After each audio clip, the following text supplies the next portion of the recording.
How do we move toward discomfort? Yeah, what is it that allows us to move to those places that make us uncomfortable, that we're either afraid of or that our body reacts to in a certain way, and we might want to fight, flight, freeze. Something is triggered inside of us. So I want to even change the word from the start, from move to lean. If we're in danger, the brain is very intelligent. That we have a natural response, which immediately we can sense if we're in danger. So if we have a recurring discomfort or trauma in our life experience, it might be that our body has a body mind system, our psychology in the brain hasn't integrated a sense of safety. Like then the capacity, the resilience to stay and find out, are we really in danger? So I learned a lot about this because I have daughters that were born 1 pound each and they had neurological injuries from birth. So I studied a great deal about the brain. And there was a time when medicine and science thought that the brain didn't change, that it was fixed. And we know now that we have neuroplasticity, which means that we can change everything about ourselves in the brain, in the body, in our emotions, that nothing is set and stuck in time.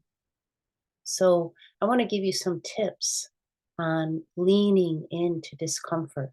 Like, how do we do that?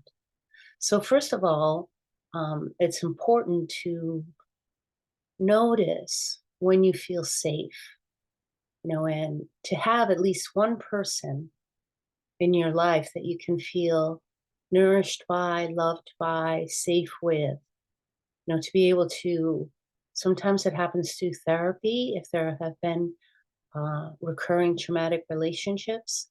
There's a learning, there's a reintegrating in the system that can happen so that we can once again build connections inside of ourselves and with each other. So, one way is to spend time savoring when you do feel safe with that one person that can kind of be like um, a resonant stone, like a nervous system that can lend itself to your nervous system so that you can settle and feel safe. Yeah. And this is a resource, that's a way of resourcing ourselves. Now there are other ways to resource ourselves. And if we're on a path of healing, and I think many of us are, especially if you're listening to this channel, when we're on a path of healing and we choose that we're choosing to have our life be different, that we can do it. We can step up, we can gather the resources we need. And and I want to go back to that word about the how do we move toward, and call it a lean, because there isn't any pushing in this, there isn't any forcing anything to happen. It's really giving ourselves permission to go slow, to take our time, to trust our instincts, our feelings, what's happening in our bodies. And sometimes this is a learning because when there has been trauma, there's a period of being in this place of safety with another person, and you learn to have that with yourself, where it's kind of like we're opening up new files of positive experience in our body and in our mind, and neural connections are happening where we can begin to register when we're safe, and then we can gather more resources. I feel like I'm jumping around. But one of the resources is embodiment practices, which could be something like yoga, walking in nature, really taking time to go move in your body and pay attention to your feelings and your sensations, and getting to know yourself better in your body, not just in the narration that happens in the mind. And so this is a resource as well as perhaps journaling, having lists of gratitude for what you're grateful for in your life, being able to put your voice on paper. These are all kinds of ways to resource ourselves. And the more resourced we are, the more that we can feel engaged in our own healing, because we know that we have a resource, we have something at our back, and it's, that those therapeutic tools that we've gathered in a session working with somebody, or in a group that we feel safe in, or in nature with Mother Earth, those kinds of things. So we gather up all of these things, and then what we can begin to do is to, and I've been doing this a lot lately. This is why I'm talking about it, but I'm also a little bit, uh, what do you want to say? I feel really nourished, so this is why I want to speak about it. But I've been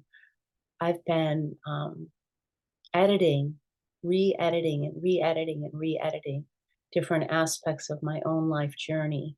It's kind of like I'm reflecting upon it, and I'm reflecting upon it in a more resourced way, which allows me to update the files because I can lean into places in earlier life where maybe wasn't able to before.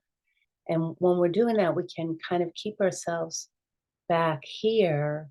And then if we're perceiving something through the lens of discomfort, or an early narrative that might have said, oh, that will never change. Things never get better. And it's kind of like this hopeless doomsday narrative. And I'm not saying that's bad or wrong. I have compassion for that.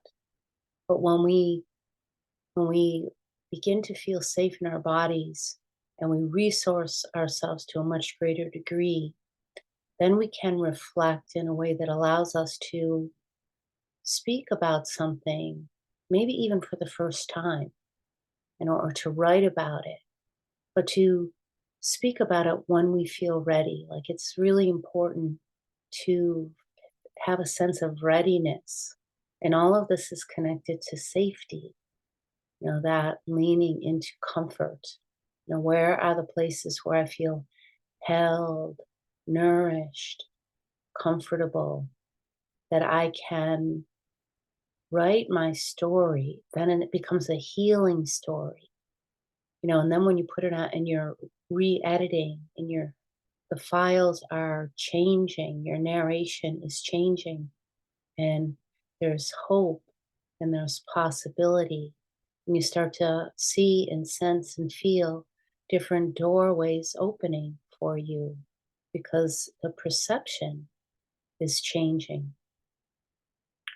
So we're much more in touch with who we have always been, but may have been covered over by some injury, some shaming, some really hardship, a relationship that was injured, and perhaps and often a very important one.